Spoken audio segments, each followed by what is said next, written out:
Ja ei ole mahdollista viedä syntymättömiltä lapsilta ihmisoikeuksia murentamatta samalla sitä perustaa, jonka varassa kaikkien muiden ihmisoikeudet lepäävät.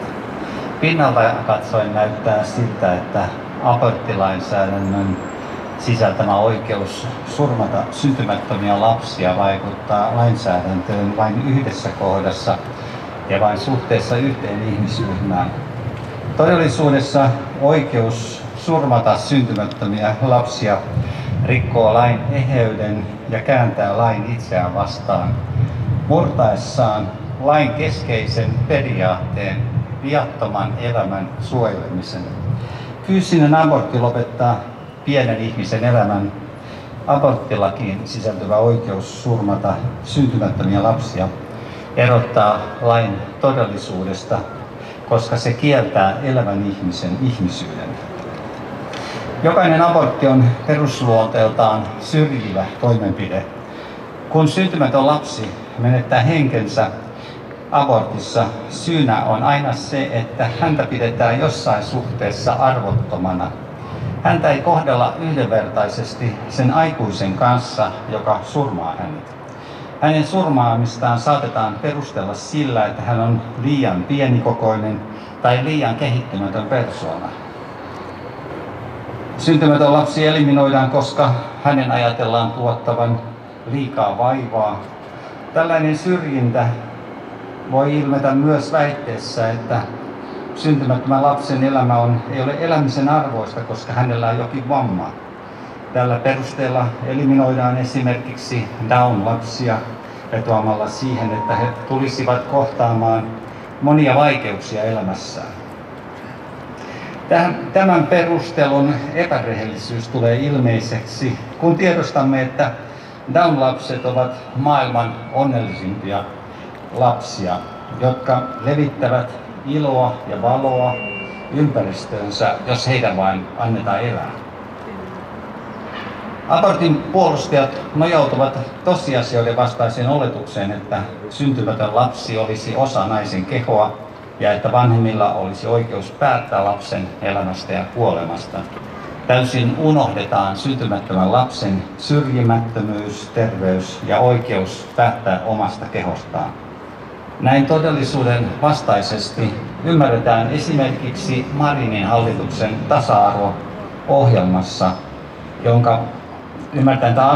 Marinin hallituksen tasa-arvo-ohjelmassa, jonka mukaan naisen oikeus päättää omasta kehostaan merkitsee oikeutta päättää syntymättömän lapsen elämästä.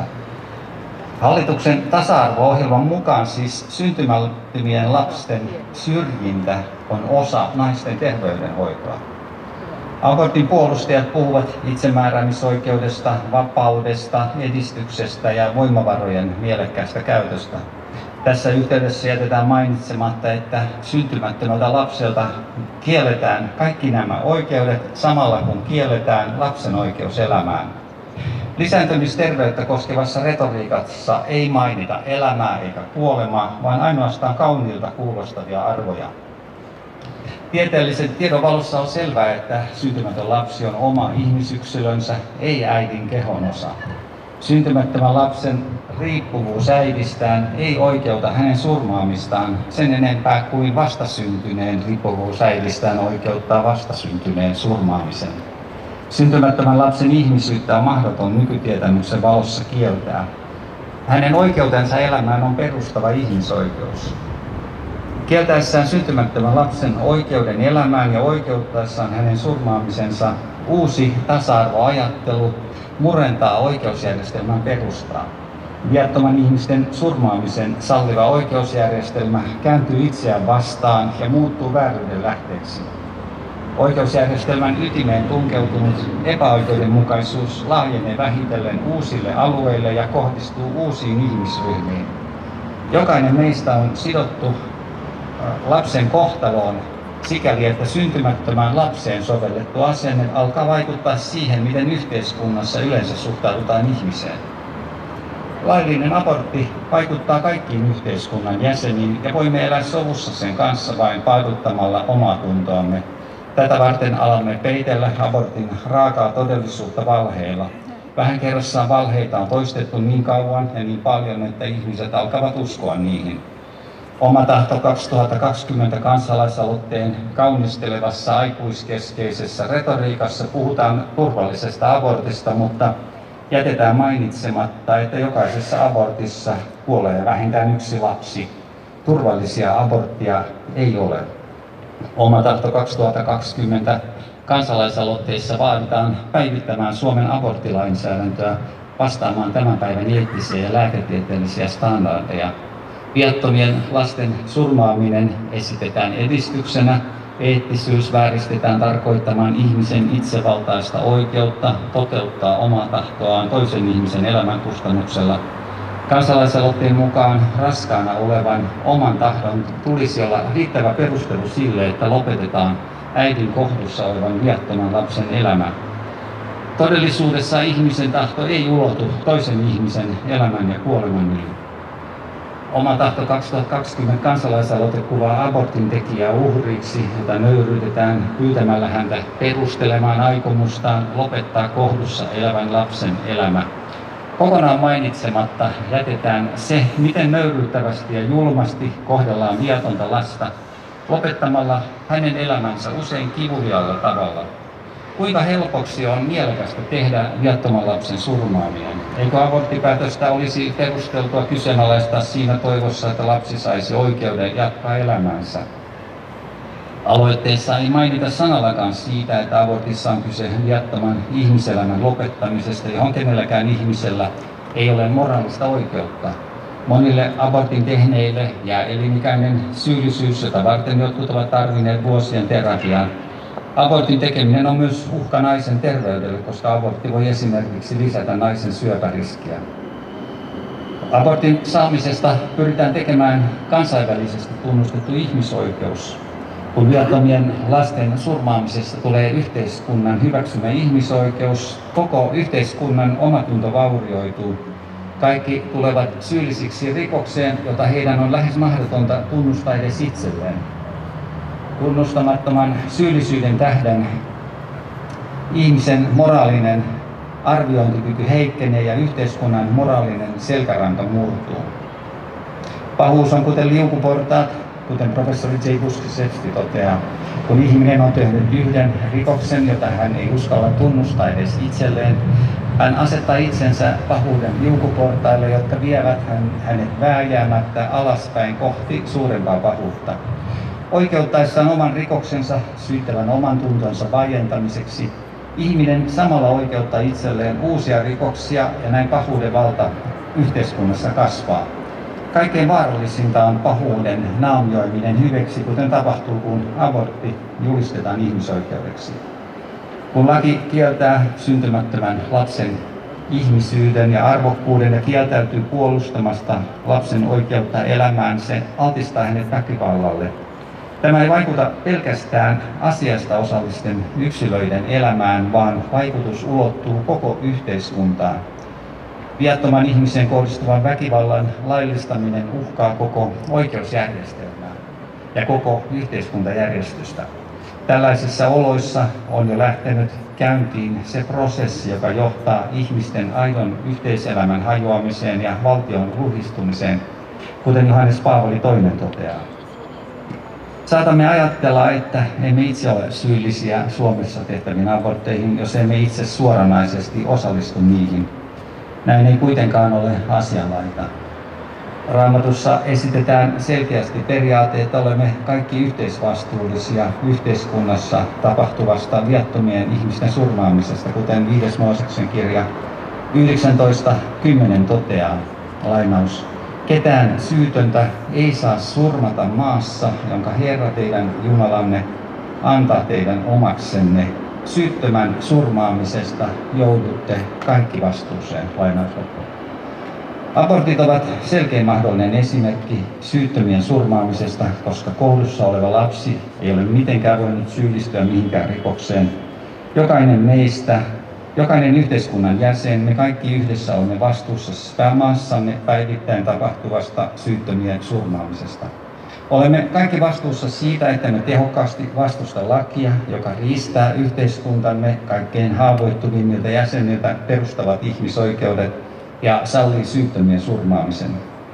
Mitä tämä yhteinen vastuu syyttömien surmaamisesta sitten voisi tarkoittaa? Se tarkoittaa ainakin sitä, että se laki, joka sallii syyttömien surmaamisen, voi kääntyä ketä tahansa meitä vastaan, koska lainsäädäntöä pyritään jatkuvasti yhtenäistämään ja tekemään johdonmukaiseksi. Kun lakiin on kerran sisällytetty periaate, että syytä voidaan surmata, niin tällä periaatteella on taipumus laajentua koskemaan uusia ihmisryhmiä.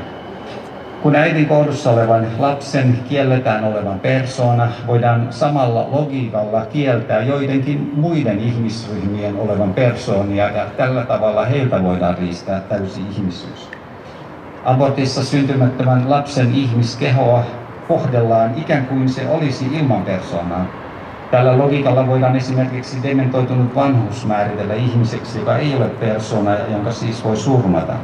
Tämä lisää painetta eutanasialain säätämiseksi, joka sallisi armokuoleman myös vanhuksille, sairaille ja lopulta kenelle tahansa, joka voidaan jollakin kriteerillä määritellä ihmiskehoksi vailla persoonaa tai ihmiseksi, jonka elämä ei ole elämisen arvoista. Eutanasia-oikeutta on joissakin maissa jo ulotettu nuoriin ihmisiin, jotka ovat masentuneita ja menettäneet elämänhalunsa. Ihmisiä voidaan surmata, kun heidän elämänsä voidaan määritellä sellaiseksi, että se ei enää ole elämisen arvoista. Esimerkiksi tämän päivän Kanadassa vakavasti sairaita ihmisiä painostetaan valitsemaan armokuolema vedoten siihen, että heidän hoitonsa tulee yhteiskunnalle kalliiksi. Tällaisen kuolemankulttuurin ilmentymänä jotkut filosofit ovat jo päätelleet, että koska lapsen voi surmata äidin kohtuun, niin vastasyntyneen lapsen voi surmata myös kohdun ulkopuolella. Oikeus surmata kohdussa oleva lapsi merkitsee näiden kuolemankulttuurin kannattajien mielestä loogisesti sitä, että myös vastasyntyneen voi tappaa, koska kyseessä on sama lapsi, olipa hän äidin kohdussa tai kohdun ulkopuolella. Tämä oli yksi ensimmäisiä luentoja, mitä mä kuulin, kun mä aloin opiskella filosofiaa joskus vuosikymmeniä sitten. Tällä logiikalla pyritään koko ajan nostamaan surmattavien lasten ikärajaa. Tämän kuolemanlogiikan soveltaminen ilmenee jo suomalaisissa sairaaloissa siten, että myöhäisessä raskauden vaiheessa abortoidut lapset, jotka syntyvät elävinä ja olisivat hoidon avulla elinkykyisiä, jätetään kuolemaan nälkään ja janoon. Kun syntymättömien lasten surmaaminen sallitaan, päädymme järjestelmällisen arvojen kieltämisen otteeseen. Äiti Teresan kaukonäköinen kuvaus osoittautui näin oikeaksi. Abortti on rakkauden ja rauhan suurin tuhoaja. Abortin laillistaminen länsimaissa aloitti prosessin, jonka seurauksena ihmiskeho vähitellen menettää merkitystä lainsäädännössä. Daniel Moody kirjoittaa, kun abortti on laillistettu, juridinen todellisuus alkaa kärsiä katastrofaalisesta allergiasta ihmiskehoa kohtaan.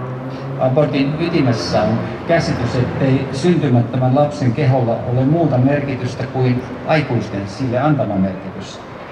Tämä johtaa loogisesti käsityksen, ettei kenenkään keholla ole muuta merkitystä kuin ihmisten sille antama merkitys.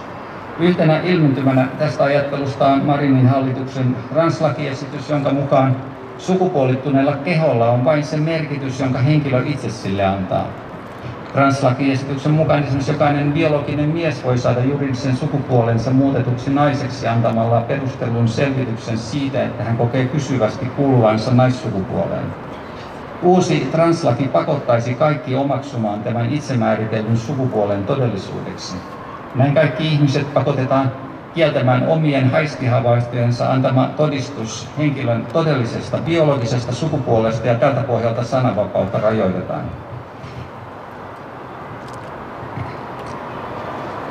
Näiden selvitysten aitouden kyseenalaistaminen tulkitaan viharikokseksi.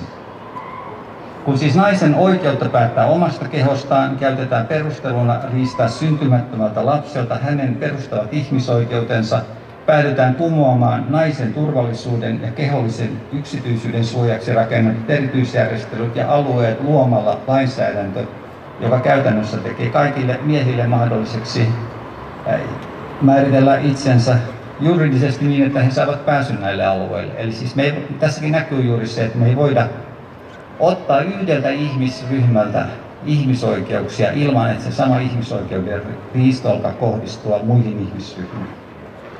Tämä sama logiikka murentaa vähitellen myös luonnollisen perheen asemaa ja äidin ja lapsen biologisen suhteen juridista merkitystä. Aborttilain seurauksena ihmisoikeuksia tukevaa lainsäädäntöä puretaan koko ajan tavalla, joka koskettaa lopulta kaikkia persoonia.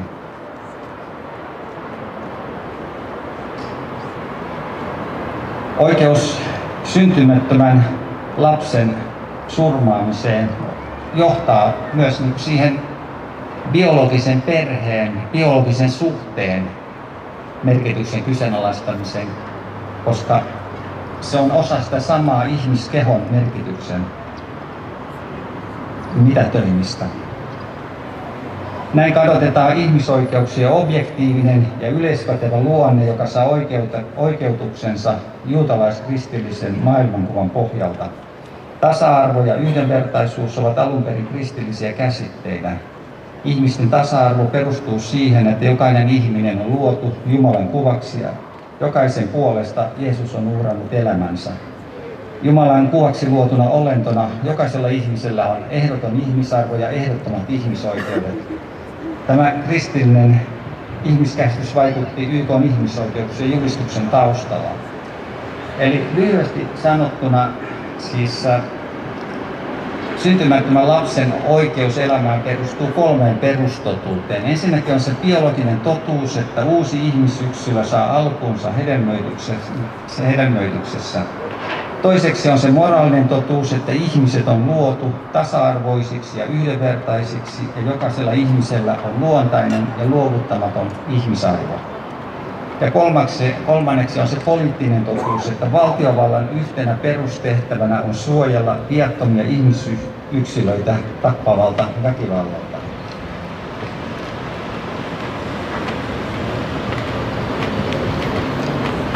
Meidän on yhteiskuntana